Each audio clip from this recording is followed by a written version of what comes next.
Do you stay up late for work because you are hustling your way to the top? Have you ever thought how this may be affecting your health, in particular your mood?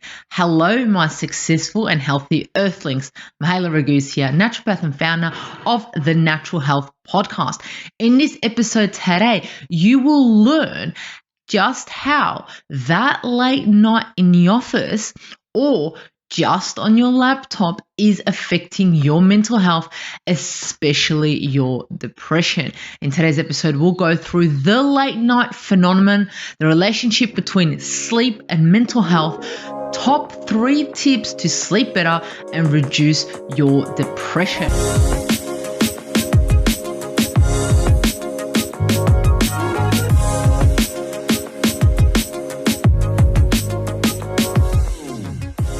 Welcome to the Natural Health Podcast, where we bring awareness of sustainable health in the business hustle space. Natural Health Podcast is perfect for the high-performing, business-minded individuals who want to work with their biochemistry to achieve success and optimal health. It's Mondays with Mahela. That's right, me. Thank you so much for tuning in. Absolutely love, and appreciate your support. Here on Mondays, I'm here to provide you with simple, savvy, and sustainable health hacks to optimize your health.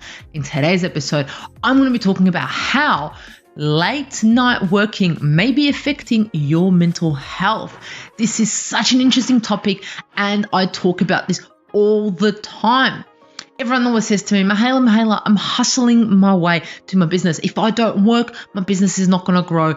Or if I don't work, I'm not going to get a promotion and so forth. So people hustle their way to getting a promotion, to getting their business up. But hustling for them means staying up late, either in the office, on their laptop, till 11, midnight, 1, 2, 3, even 4 a.m. for some individuals. So let's look at the late night phenomenon, right? This is an interesting aspect because these days, in the 21st century, we are looking at working in a 24-hour, 7 days a week phenomenon, right? Currently, society is connected on a global scale. I mean, if I wanted to touch base with someone in London, in LA, in Singapore, Hong Kong, Tokyo, Sydney, whatever, we are all connected through this thing, the internet, right? And we're all available 24/7. We have a phone, which means we're available 24/7, right? But this also offers opportunities for work and social networking across a 24-hour period, oftentimes at the expense of your sleep and your health, right? Because if you have a work meeting at, let's say, Australia time, 8 p.m., this may be a work meeting at 8 p.m. your time, but another time is somewhere else. It's 10 a.m. in the morning, or for somewhere else for 10 in the morning, it may be 1 or 2 a.m. in the morning for you, which means you need to make those phone calls, which means you need to make those connections, right? But this is all, there's benefits to it, but then there's also downsides of it, right? So we live in a 24-hour world. Fast food is absolutely more delicious after midnight. You know that. We all know that, right? After a night out, after midnight, we're like, yes, let's not sleep. Let's go get that fast food, right? The thing is police, ambulance, doctors, nurses, carers, firefighters, and the list goes on and on and on. They are needed on a 24-hour basis. So I put my hat off to these individuals who risk their lives to keep us safe and to look after us. If we didn't have doctors and nurses out there that were available 24/7, if something happened at 2, 3, 4 a.m., we wouldn't be looked after. So I put my hat off to that, right? So in a large study of more than 3,000 police officers working shift work in Canada and the US, the consequences for those who are unable to adjust were clear, with 40% diagnosed with some kind of sleep disorder. And this is what I'm talking about, working in a 24-hour society, right? These police officers, they don't have day and night time. It's kind of all messed up for them. And they found out in this study, after looking at 3,000 of them, they had an increased risk of adverse mental health outcomes, which were diagnosed depression and risk of burnout. With a positive screening of sleep disorders, had significant implications given the report increased risk of suicide in police offices. This is actually really, really sad because these individuals are out there looking after us, for us, making our society a safer place. And unfortunately, they're not only risking their lives out there because someone shoots them or anything along those lines, but also for their health, right?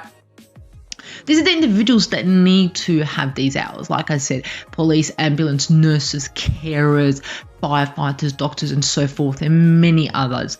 However, if you're a business owner that doesn't need to be on a 24-hour basis, then there is no need to send that email at 11 o'clock at night to your employees, to your contractors, or potential clients. There's absolutely no need to do that, right? We always think, let's send that email while it's on my mind. There's no time like the present, right? Wrong. Absolutely wrong. Working all the time has an absolutely negative effect on you and your business. Absolutely huge effect on you. I mean, if you're sending emails out at 1 a.m. in the morning, what message are you sending out to your clients, to your contractors, even to your employees? What are you sending out to them? Are you telling them that it's okay not to have, not to sleep? Are you telling them it's okay not to have family time, friends time, relaxation time? Does that mean that you're working 24/7? When do you actually have time for yourself? When do you actually have time to rest? Right? How important is resting for the success of your business? Absolutely huge. Right, now let's look at the relationship between sleep and mental health. Okay, huge. Emerging evidence has identified that stability of the sleep-wake schedule over this time is a particularly important contributor to our health, right? Although disruption to our internal timekeeping system, which is our circadian rhythm that I talk about all the time, was recently associated with poor mental health in a study of more than 90,000 individuals, right? Let's look at this. So let's look at a study, right? I found a study, and this is the whole concept as to why I'm doing this podcast, the podcast about late night working and depression, your risk of depression. It's because this study came out this year. And the study was run at University of Michigan Academic Medical Center. The study cohort comprised of 2,115 individuals. 56% were female, the rest were male, and the median age was 27 and a half years old minus plus 2.4 years, right? And they were all medical interns, so they were all potentially doctors, right? And they tracked their sleep via Fitbit Charge 2, a tracking device, right? And they recorded 100 days of recording throughout one entire year between 2017 and 2018, right? Prior to the start of the internship, subjects completed a baseline survey and subsequently completed assessments every 3 months during the intern year through a mobile app, right? The mobile app looked at mood, was assessed daily through a push notification sent to interns at a user-specific time between 5 p.m. and 10 p.m. daily for a scale from 1 to 10. So they essentially had to say, what's my mood like, 1 out of 10. They look at their sleep, they look at their work patterns and so forth, right? Through the collection of objective data over an extended period of time, the work revealed that in medical trainees, reduced total sleep time and later bedtime, and even more prominently, greater variability in total sleep time and wake time were associated with an increased risk of depression. Okay, what does that mean? Okay. So on a daily basis, reduced sleep duration, so slept less, later bedtime means you went to bed later, earlier wake up time, you woke up earlier, and larger shifts in total sleep time and wake time were detrimental to the next day mood. With respect to sleep time, bedtime, but not wake up time was associated with depression, but later time was associated with increased PHQ-9 scores. This finding indicates that insomnia of sleep onset or evening chronotype is associated with worse mood during internship. So that's saying sleep, so later sleep onset, so evening chronotype, people that are working at night and are not going to sleep on time is associated with worse mood the next day, right? given the known association between delayed sleep-wake phase disorders and depression. So the connection is, let's go into it, right? So brain activity fluctuates during sleep, right? Increasing and decreasing during different sleep stages that make up the sleep cycle, right? In NREM, which is a non-rapid eye movement sleep, overall brain activity shows that there are quick bursts of energy. In REM sleep, brain activity picks up rapidly, which is why the stage is associated with more intense dreaming. So each stage of your sleep, every single stage plays a key role in brain health. So our sleep is so important for our brain health. So allowing activity in different parts of the brain to ramp up and down and enable better thinking, learning, and memory. Researchers also realized that brain activity during sleep has absolutely huge, profound effects on emotional and mental health. So not just mental, but emotional, and not just emotional, but also mental health, right? So having sufficient sleep helps the brain process emotional information. During sleep, the brain works to evaluate, remember thoughts and memories, and it appears that a lack of sleep is especially harmful in the consolidation of positive emotional content. So if you're not sleeping really well, you're not going to make those connections of the positive emotional content. You may not be emotionally intelligent as much if you're sleeping less. And it can influence mood, which the research study that I spoke about earlier showed, and emotional reactivity, and is tied to mental health disorders and their severity, including the risk of suicidal ideas or behaviors. So it's not just saying you may be depressed, it also looks at how depressed are you going to be, or how anxious are you going to be with sleep. There's an absolutely huge link between sleep and mental health issues, right? In particular, depression. So as a result, the traditional view, which held that sleep problems were a symptom of mental health disorders. So they're saying kind of like, it used to be said that if you have anxiety or depression, you're going to have sleep issues. It's increasingly called into question. So instead, it is becoming clear, like so clear, that there is a bi-directional relationship between sleep and mental health. So the two go together. Sleep and mental health impact each other, in which sleeping problems may be both the cause and consequences of mental health issues, right? This is absolutely huge, right? So the research study that essentially got me to make this podcast episode got released this year in 2021, and it clearly showed throughout 2,000 or so individuals aged pretty young, 27.5 years, that's pretty young. That means their body should be able to adjust quickly and so forth. But this showed that they have mood issues the next day and consequently throughout the few months, and also memory issues and so forth. And the key was also that looked at you falling asleep later, a shorter time of sleep, and waking up earlier. So this is what happens if you have a business and you do not have set work hours. So for example, if you don't put in your, in your calendar that you're working from 7 a.m. to, let's say, 5 p.m., that is a very long time. That's 10 hours in itself right there. If you're not working, if you don't have something like that set, you're more likely to, be like, I'm just going to answer that email at 7 p.m. Oh, you know what? I'm just going to give this person a call. They're finished work at 9 o'clock. You're having dinner with your family. You're on your phone. You're thinking about work. You're thinking about the email that you're going to send after you're having dinner. You're thinking about that phone call, that contract that you're going to write up when you get into bed with your laptop out there. So the issue is, if you're in bed and you have your laptop there, not only the blue light that is messing with your circadian rhythm, your thoughts are activating, making you anxious, increasing your cortisol, not allowing that melatonin to rise and kick in to make you sleep.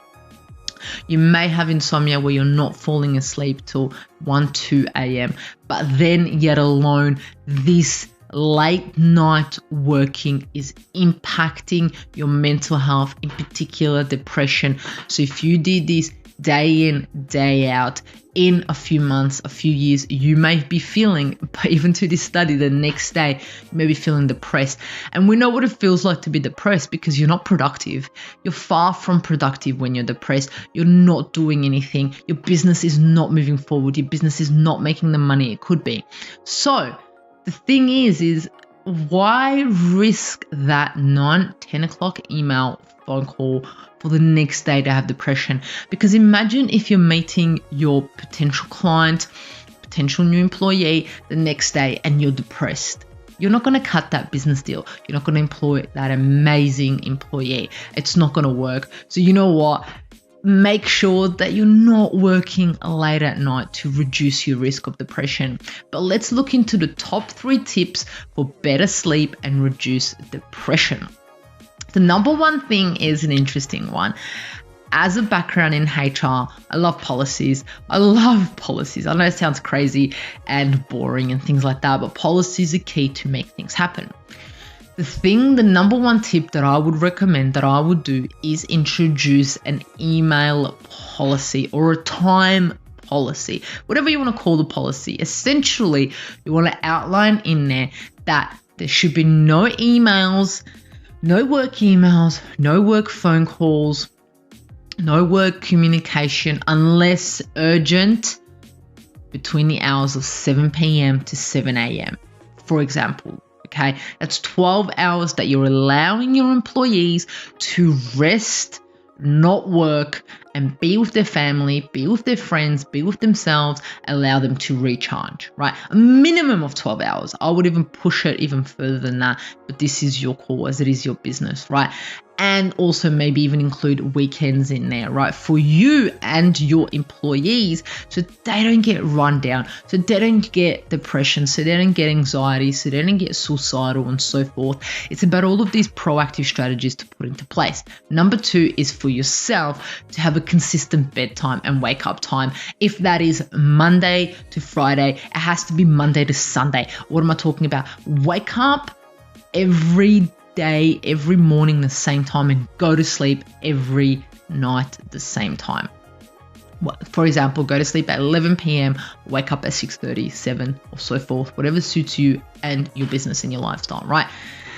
Number 3 is sleep. Make sure you sleep hygiene before you go to sleep, and sleep is on point. I've done so many podcasts on sleep. Check them out. But there you have it. So next time you go and continue working into the early hours of the morning, think about how you are going to feel the next day. But not only that, how this is going to impact your business, your success, your overall health. So if you want to be healthy and successful, don't work at night. Don't do it. Set these policies in place and these guidelines for yourself, right?